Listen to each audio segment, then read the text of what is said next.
Selamat datang di channel Saham Cuan. Channel yang membahas saham secara jujur, berdasarkan data, bukan sekedar opini, dan bukan ikut-ikutan tren. Sebelum kita mulai, seperti biasa saya ingatkan, video ini hanya untuk edukasi, bukan ajakan beli atau jual saham. Semua keputusan investasi ada di tangan Anda. Hari ini, kita akan membahas satu saham yang secara angka terlihat sangat menarik. Bahkan bisa dibilang terlalu murah untuk diabaikan. Tapi, di balik murahnya harga itu, tersimpan sesuatu yang tidak semua investor sadari. Saham ini adalah PT Batavia Prosperindo Trans Tbk, BPTR. Sekilas, ini terlihat seperti peluang. PER rendah, PBV bahkan di bawah 1, earnings yield tinggi. Seolah-olah market sedang memberikan diskon besar.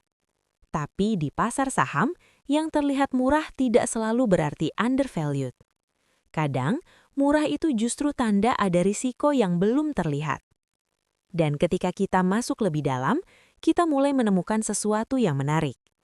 Utang yang tinggi, cash flow yang negatif, dan risiko finansial yang tidak kecil. Belum lagi kalau kita lihat dari sisi teknikal, ceritanya juga tidak sederhana. Tren belum benar-benar naik, momentum masih lemah, dan harga masih tertahan di area resistance. Jadi, sekarang pertanyaannya, apakah ini peluang emas sebelum naik? Atau justru jebakan sebelum turun lebih dalam? Memahami bisnis BPTR. Untuk bisa menilai sebuah saham, kita harus mulai dari hal paling dasar, memahami bisnisnya. BPTR adalah perusahaan yang bergerak di bidang jasa transportasi. Didirikan tahun 2014 dan mulai beroperasi di 2015. Artinya, ini perusahaan yang relatif masih muda. Namun, BPTR bukan berdiri sendiri.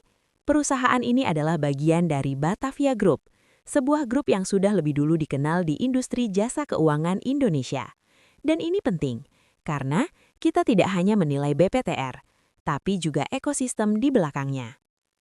Dalam operasionalnya, BPTR menyediakan layanan seperti transportasi operasional, fleet management, dan dukungan mobilitas untuk perusahaan. Jadi, ini bukan sekedar angkutan biasa, melainkan business-to-business transportation solution, atau dengan kata lain, model bisnisnya mirip leasing kendaraan plus operasional. Insight penting, bisnis seperti ini biasanya punya karakter, butuh modal besar, bergantung pada pembiayaan, sensitif terhadap bunga dan utang. Dan ini nanti akan sangat relevan ketika kita masuk ke bagian neraca keuangan. Sekarang, kita lihat siapa yang mengendalikan perusahaan ini. Mayoritas saham BPTR dimiliki oleh PT Batavia Prosperindo International, sekitar 67%. Ditambah beberapa institusi lain, maka total kepemilikan korporasi lebih dari 80%. Artinya, saham publik hanya sebagian kecil.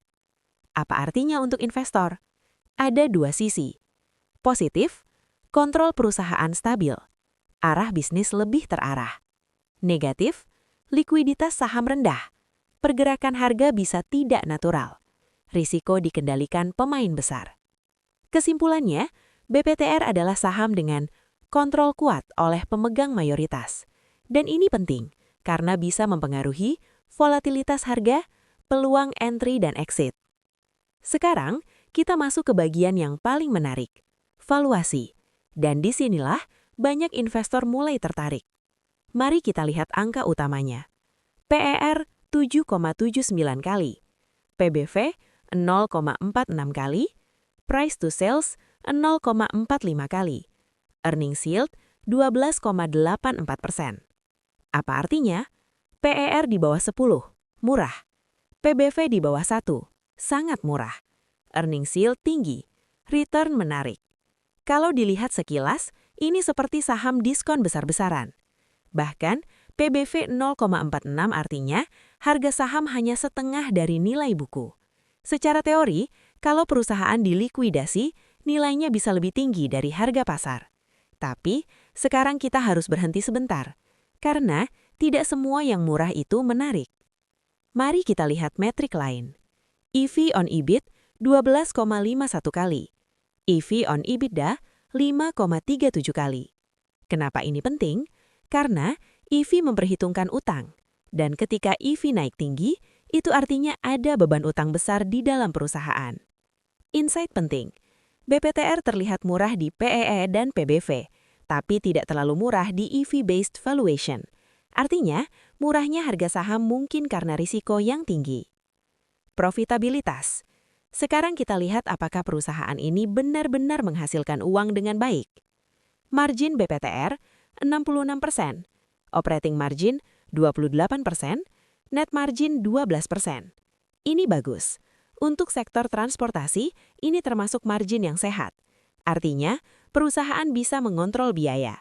Harga jual cukup kuat, operasional efisien. Tapi, kita tidak boleh berhenti di margin.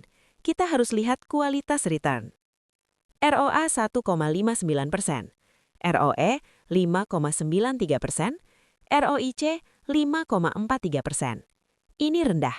Artinya, perusahaan menghasilkan profit, tapi dengan efisiensi modal yang rendah. Kesimpulannya, BPTR adalah perusahaan yang profitable, tapi tidak efisien dalam penggunaan modal. Sekarang kita lihat apakah perusahaan ini sedang berkembang. Data menunjukkan revenue tumbuh 17%, EPS naik 355%. Ini menarik. Kenaikan EPS sebesar ini menunjukkan ada lonjakan kinerja. Tapi hati-hati. Pertanyaan penting, apakah ini sustainable atau hanya efek rebound? Insight, banyak perusahaan terlihat growth tinggi, tapi sebenarnya hanya pemulihan dari kondisi sebelumnya. Cash flow, kritis. Sekarang kita masuk ke bagian paling penting dan sering diabaikan. Cash flow. Data menunjukkan cash dari operasional plus 181B, Capex min 645B, free cash flow min 464B. Ini negatif besar. Artinya, perusahaan mengeluarkan uang jauh lebih besar daripada yang dihasilkan. Kenapa? Karena ekspansi besar-besaran. Risiko, jika ini terus terjadi, maka perusahaan akan bergantung pada utang atau pendanaan eksternal. Neraca, warning besar. Sekarang kita lihat struktur keuangan perusahaan. Total aset 2,2T, total utang 1,65T. Rasio penting, DER 2,57 kali, interest coverage 1,23 kali, current ratio 0,35. Ini sangat berbahaya. Artinya, utang sangat tinggi, kemampuan bayar bunga sangat tipis, likuiditas rendah. Tambahannya, Altman Z-score 0,67, masuk zona distress. Kesimpulannya, BPTR punya risiko finansial yang sangat serius. Pergerakan saham. Sekarang kita lihat bagaimana pasar menilai saham ini. 1 tahun plus 19%, 3 tahun min 40%, YTD min 11%. Artinya, jangka panjang masih turun. Rangkuman analisa fundamental. Sekarang kita gabungkan semuanya. Kelebihan, valuasi murah, margin bagus, ada pertumbuhan. Kekurangan, utang tinggi, cash flow negatif, risiko finansial tinggi. Verdict, BPTR adalah saham yang terlihat murah, tapi penuh risiko tersembunyi. Ini bukan saham biasa, ini adalah deep value dengan potensi value trap. Sekarang kita masuk ke bagian yang tidak kalah penting. Analisa teknikal. Karena, sebagus apapun fundamental sebuah saham, kalau timing kita salah, hasilnya tetap bisa rugi. Dan disinilah teknikal membantu kita membaca apa yang sedang dilakukan market. Tren besar. Kalau kita lihat pergerakan BPETR, dari sisi jangka panjang, ceritanya tidak seindah yang terlihat di fundamental. Dalam 3 tahun terakhir, harga masih turun lebih dari 40%. Sementara dalam jangka pendek, 3 bulan terakhir, harga juga turun sekitar 14%. Dan secara year to date, BPETR juga masih berada di zona merah. Artinya, secara struktur besar, BPETR masih berada dalam tekanan turun. Belum ada tanda kuat bahwa tren sudah benar-benar berubah. Struktur harga. Sekarang kita lihat lebih dalam bagaimana pergerakan harga terbentuk. BPETR sempat menyentuh level tertinggi di sekitar 109 dan turun hingga area 64. Penurunan ini bukan sekadar koreksi kecil. Ini adalah penurunan yang cukup dalam yang mengubah struktur pergerakan harga. Setelah turun, harga tidak langsung naik kembali, melainkan masuk ke fase konsolidasi. Ini penting karena fase konsolidasi bisa berarti dua hal, pengumpulan tenaga sebelum naik atau jeda sebelum turun lebih dalam. Support and resistance. Sekarang kita tandai area penting yang menjadi acuan pergerakan. Support kuat ada di area 64-70. Ini adalah area di mana harga sebelumnya berhenti turun. Artinya, jika harga kembali ke area ini, akan terjadi pertarungan antara buyer dan seller. Tapi hati-hati, jika level ini jebol, maka support hilang dan potensi penurunan bisa berlanjut lebih dalam. Resisten terdekat ada di area 80-85. Ini adalah area di mana harga sering tertahan saat naik. Dan di atasnya ada resisten lebih kuat 95-109. Artinya, untuk bisa berubah menjadi bullish, BPETR harus menembus resisten-resisten ini. Momentum pergerakan. Sekarang, kita lihat kekuatan pergerakan harga. Yang menarik, kenaikan BPETR sebelumnya cukup cepat.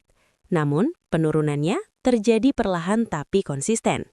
Ini adalah sinyal penting, karena kenaikan cepat sama dengan euforia. Penurunan perlahan sama dengan distribusi. Artinya, tekanan jual masih ada dan belum selesai.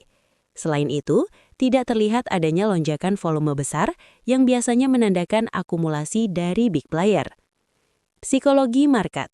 Sekarang kita masuk ke bagian paling menarik, psikologi pasar.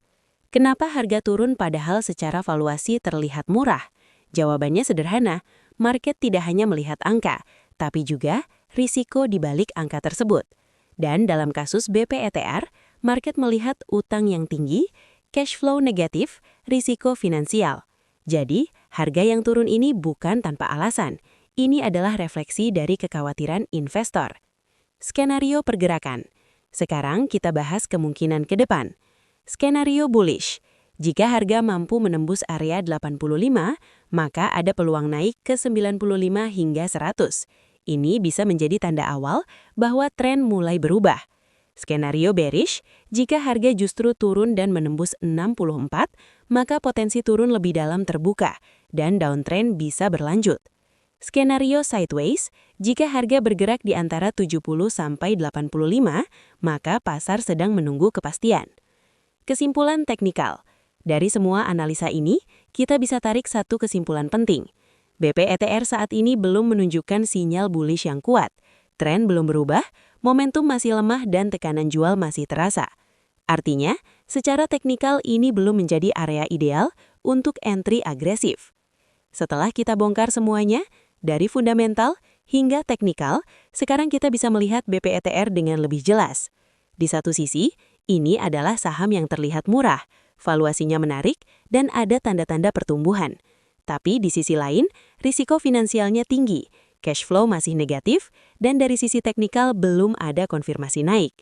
Inilah realita di pasar saham, tidak ada yang benar-benar hitam atau putih. BPETR bukan sekadar saham murah, tapi juga bukan saham yang aman. Ini adalah saham dengan dua wajah. Satu sisi menawarkan peluang, sisi lain menyimpan risiko. Dan di titik inilah, peran kita sebagai investor diuji. Apakah kita hanya tergoda oleh harga murah, atau kita benar-benar memahami risiko di baliknya? Karena pada akhirnya, keuntungan di pasar saham bukan datang dari menebak, tapi dari memahami. Jika kamu tipe investor yang sabar, menunggu konfirmasi, maka mungkin ini belum waktunya. Tapi jika kamu tipe yang siap mengambil risiko, dengan perhitungan matang, maka ini bisa menjadi saham yang menarik untuk diperhatikan. Namun ingat, di pasar saham, yang terlihat murah belum tentu siap naik, dan yang terlihat mahal belum tentu berbahaya. Terima kasih sudah menonton. Jika kamu suka analisa seperti ini, jangan lupa like, komen, subscribe, dan sampai jumpa di pembahasan saham berikutnya.